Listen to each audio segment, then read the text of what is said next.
Beserk Revenant has produced his finest sculpted piece ever. Alliance Wars changes are causing frustrations for champ counters. Mutant usage is annoying in Cavalier as a Mutant node SP3 bug returns. And no word from Kabam on the Parry deck's controls issues that have been plaguing players for the last 2 months. Yes, hello everybody, welcome back to the Marvel Contest of Champions News show for Monday. Bit orchestral and kind of, I don't know, opera-y start to the week. Got a bit of enthusiasm. Also, just to let you know, I've had a few problems with my computer and I'm unable to open up certain systems. So I'm currently like editing on my, I just switched that camera. I'm editing on my laptop, which is now in the window. So I can record via here, which is great, but I have to edit on there. So I'm not 100% sure if a lot of the templates, a lot of the things like music and stuff is going to be easy to get onto there. I'm going to try my best, but you're going to have to bear with me for a couple of weeks until this is repaired. And yeah, so just to let you know. By the way, hit the like button. You know, feel pity for me. Hit the like button. It's absolutely free. And as well, make sure to check out the other channel, Rich's Revolution, where I'm having a blast playing Marvel Future Revolution. Go and check it out. Link is in the description down below. And let's just say that maybe I'm not able to get the full amounts of like paid like membership people, Twitch subscribing people. I'll try and get that on, but that's going to be very difficult. So all the stuff's on the PC, and I can't get that stuff from that particular system part of the file. So thank you, in any case, to all YouTube members and Patreons, and as well Twitch sub as well. You know, keep the love coming in and all that stuff. Appreciate you. But we've got a very important thing, a very important announcement to do. And that is, this video is sponsored by one of the best ever, Manscaped. Damn! Put down your Marvel swipe, tappy, tappy, crystal spinny, champion collecty game, as I've got something to shave. Or say. I've got something to say about shaving. Now it's going dangerously close to my wedding. Yes, indeed, a time where it's important to keep yourself well manscaped in various different areas. I don't know why exactly. People keep talking to me about a concert, mate, and I'm thinking, I don't want to go to a concert. It's my wedding night. We haven't even got a band. In any case, regardless of concerts, it's important to look good regardless, and nice and trimmed. Well, indeed, dear friends, this video is brought to you by Manscaped.com, the global brand for men's grooming and hygiene products for the 3 big odor zones: your body, your butt, and your pokeballs, or your standard balls. Big old dangly balls. Manscaped have the perfect answer for all these areas with the Perfect Package 4.0, which features the Lawnmower 4.0. This is Manscaped's 4th generation electric waterproof trimmer with advanced skin safe technology, which reduces nicks and cuts on the most sensitive regions of the body. It's cordless and it's waterproof, so you can trim in the shower. And it's super sleek and sexy, just like you if you use code RichTheMan at checkout for 20% off. What a plug. And speaking of plugs, the Lawnmower 4.0 trimmer has a super smart charging system with a wireless charging dock and these little light LEDs on the front to show you how much juice you have left. There's also this brilliant travel lock feature which allows you to be very discreet when you're taking this all over the place and all over the world. Simply clicking 3 times, 1, 2, 3, and you put it into the travel lock mode. So when you click it, it doesn't make a sound. Click 3 times again, 1, 2, 3, click it again, and it's ready and good to go. Also included in the Perfect Package 4.0 kit are 2 products I never knew I needed until now: the Crop Preserver Bald Deodorant and the Crop Reviver Bald Toner Spray. Apply to your odor areas and you'll be the belle of the balls. Take that, Cinderella! The package also includes the disposable shaving mat called the Magic Mat, and for a limited time only you'll get all of this plus 2 free gifts: the Shed Travel Bag and a Manscaped Anti-Chafing Boxer Briefs. Silky and comfortable. So go to manscaped.com today, link in the description down below, and get 20% off plus free international shipping plus 2 free gifts when you use promo code RichTheMan at checkout. Manscaped.com. Your butt, body and balls will thank you. Yes, we love working with Manscaped on the channel. Massive appreciation and love for them. Please go and check out the link in the description. Use the code RichTheMan at checkout for 20% off and as well international shipping. I think they're going to try and sort out some other countries available for international shipping, because I don't know if I think somebody said that India weren't on the list of international shipping, but that may change in the future. Here's the thing though, like even Red Guardian uses Manscaped. So if you're looking for a present idea for somebody for Christmas, you know, you got a partner, you want to go, hey, you know, I want you to be a little bit less hairier sometimes. If that question pops up in your household, you know, at dinner conversation, then yeah, please go and check out the link and support the channel. I'd love to keep working with them, but you know, at the same time, if you check out the link and as well kind of like purchase something, it does help out, and we can do more fun adverts as well. Let's kick off the show by talking about Alliance Wars, which is just the I hate talking about Alliance Wars, I really do. Any case, my bias aside, what is happening? Why are we talking about it? Well, there's been some improvements when it comes to solo event update, and there's been a lot of tactic updates. Some stuff has been received sort of well, some things not. There's been mentions about Untouchables and High Ground, which we're going to be talking about, and also Kabam have responded based on we've had the off season for this, so people have had to experiment with experiment on this in the last few days. So that's something that's been good to get an early handle of. Is this good changes? Is this bad changes? Are these just changes? Which I think that's kind of the answer. Untouchables has been reworked and it's a little bit but you know, what have other players got to say about it? So Little Mad Dog, as well as a few other people who kind of alerted me to this thread that was going on, and especially High Ground and various other things. So his deep dive of this is as follows. A couple of findings from the first off-season. Torch, so Human Torch, pre-fight Nova Flames don't count towards reduced high altitude timer. Still get a full 10 seconds timer always. The 2-second high altitude timer only kicks in after. By the way, high altitude is what we're kind of referring to as a problem here. 10-second timer has expired. You'll still have an active Incinerate, Shock, or Degen. So if your Incinerate, Shock, or Degen expires before the 10-second timer ends and refreshes, you'll get another 10-second timer. If you're active when the 10-second timer ends, that's when the 2-second time comes into play, and then it can get really crazy quick from there. I had 3 altitude fights, 2 Professor X and Nova. Exhibit says that the team is working on getting Untouchables implemented back in correctly. We're estimating this should be displaying and implemented correctly again by the middle of next week at the latest. So yeah, it just feels like it's unfinished defense tactics for this.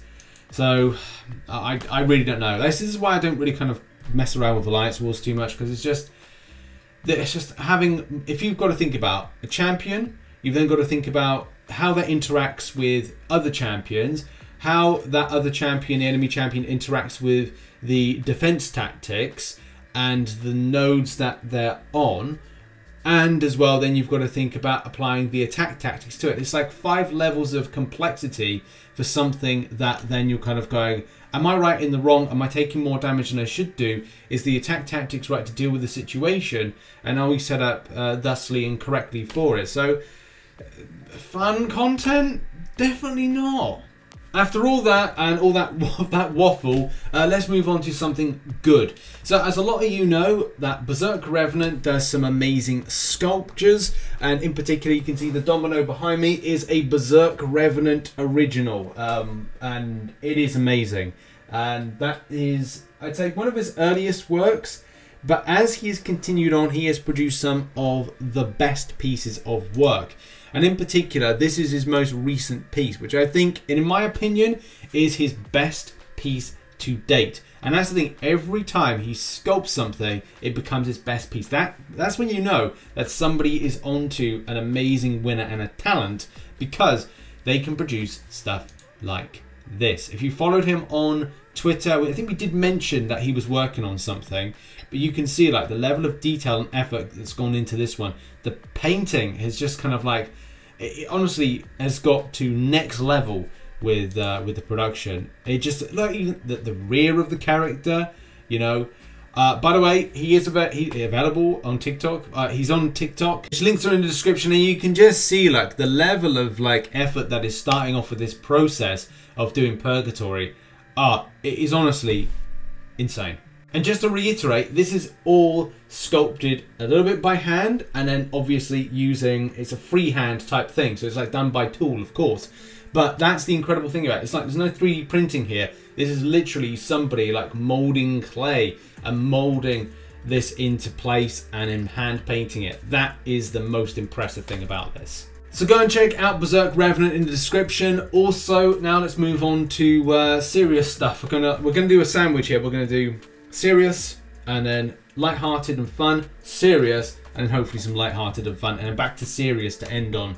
So, SP3 attacks dealing no damage in Mutant Quest of Cav Event Quest. As a lot of you know, this has happened in a lot of months. So since the start of the month, this was being mentioned, and it looks like, and as well the previous months, not a lot has been done with it in order to fix it, or maybe then when this rotates in, because it could be node specific whenever Kabam do the type of variation of Cavalier node for Mutant difficulty.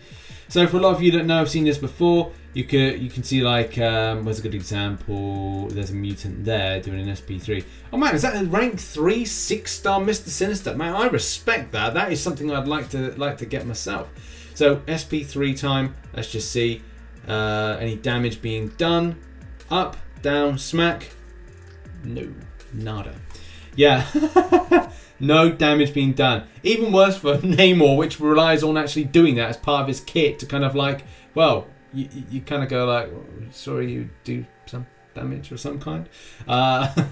Yeah, so yeah, no answer from Kabam on this being fixed, especially for certain champions that rotate around doing SP3s. You've got, yeah, Namor, you've got Apocalypse potentially, Mr. Sinister, yeah, okay, Professor X maybe. There's kind of like a ton of these mutant champions that you think, okay, well they look to finish off their enemies with a SP3. Unfortunately, that's not the case. Still no word for Kabam that being fixed. We'll keep a look on that one and see what happens. And that is, we didn't get an answer from Kabam. I was hoping for a next week update, as was said, about the Parry Dex controls issues that have been plaguing players. It has made it very unpleasant. I've been doing a little bit of Karina's challenge over the weekend, and it's just a case of like, I'll have one game where things seem to be fine, and then there'll be things like the dexterities just don't work. You'll be swiping and your character stays still, or you'll swipe once, and then when you're trying to do it again, it will not engage. There will not be a response that's seen on screen.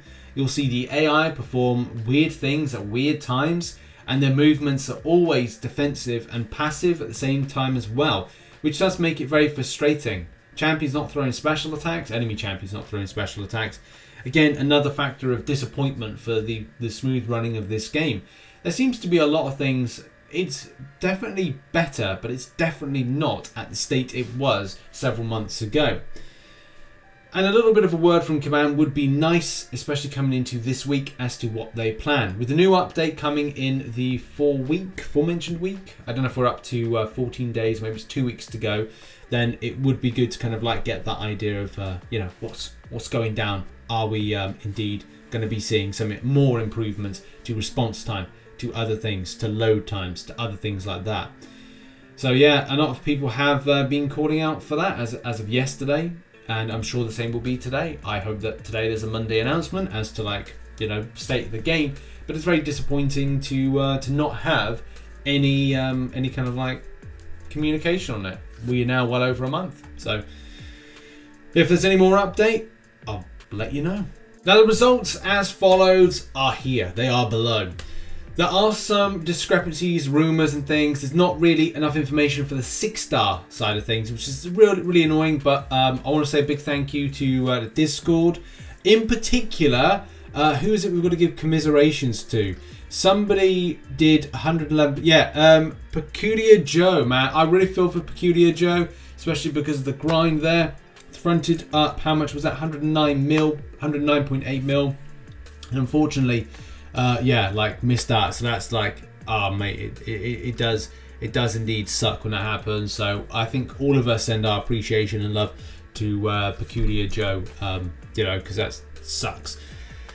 But it does give us some information to go on and the results. So first of all, with Archangel, we saw that 109 mil, 0.8 by Peculiar Joe. 111th position, got 5-star, which means that, you know, we could be looking at 120 mil for being the champion. There's no results. Like, I've been looking around trying to get some results. Nobody's given any results, but at least it does feel like that 120 is pretty much a log. But you may even push around to 125 mil, maybe even upwards to 130 mil. I did predict 155 mil. It seems like it was a bit much, but people were grinding it, and that's the surprising thing. A 5-star in that arena, close to 487, so that 500 position, 31.5 mil, so I got the 5-star. For Odin though, Odin went a little bit higher than normal for a 6-star basic, with 66 mil being enough for 99 position, which kind of shot out my 60 mil prediction. So yeah, for round 2, I'm going with a 70 mil prediction for that. But 72.3 mil got a 52 position, and 23.7 got the 5-star 491. So my predictions right here for round 2, 125 mil for 6-star Archangel, 35 mil for 5-star Archangel, and then we've got Odin as a 6-star, 70 mil, Odin as a 5-star, 30 mil. And that's the way that the results and the predictions are for round 2. Thanks for watching. Make sure as well to check out some other content located on screen right now. It's right now on screen. Go and check it out. And yeah, hopefully this video turned out right as I'm editing it on my laptop. And hopefully see you again for some more content later today. Bye-bye.